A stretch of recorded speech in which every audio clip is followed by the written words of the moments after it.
You've heard me and probably many others talk about leaning into your fear to kind of transcend what you're scared of and feel the fear and do it anyway. I think that there's a good book about it as well.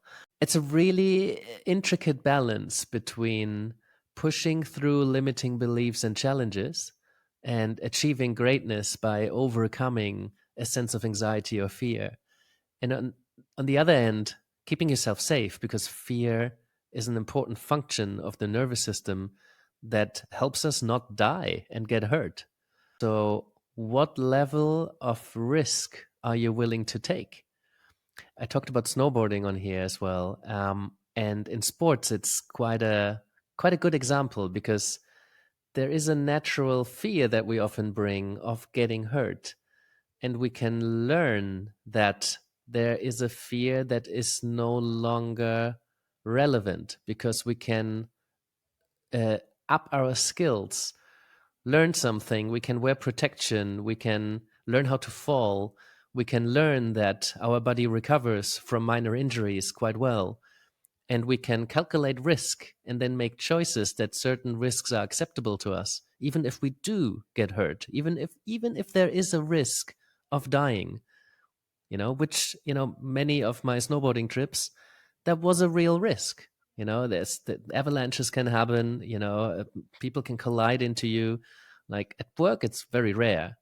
And I've certainly noticed a shift since I became a parent that I take a lot less physical risk.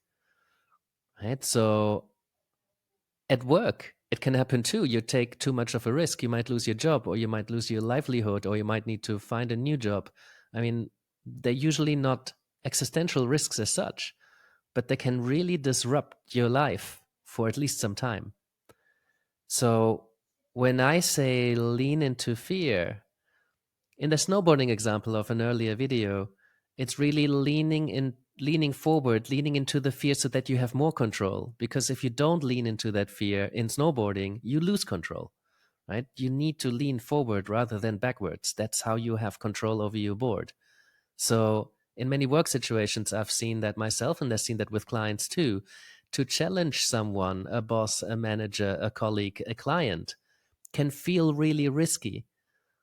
But often the result is that when you do not challenge, the situation gets a lot worse. And if you do challenge, they actually have more respect for you, or the engagement becomes more productive. You get the brief that you needed and not trying to make something work, even though you already kind of have a sense that this is probably not going to work just because somebody else wants you to do it. Right. So I'm not saying always lean into your fear. I'm saying definitely keep yourself safe. But if you're trying to keep yourself too safe, then that's going to be counterproductive in many ways because you're not going to go out there anymore. We do need to be somewhat bold.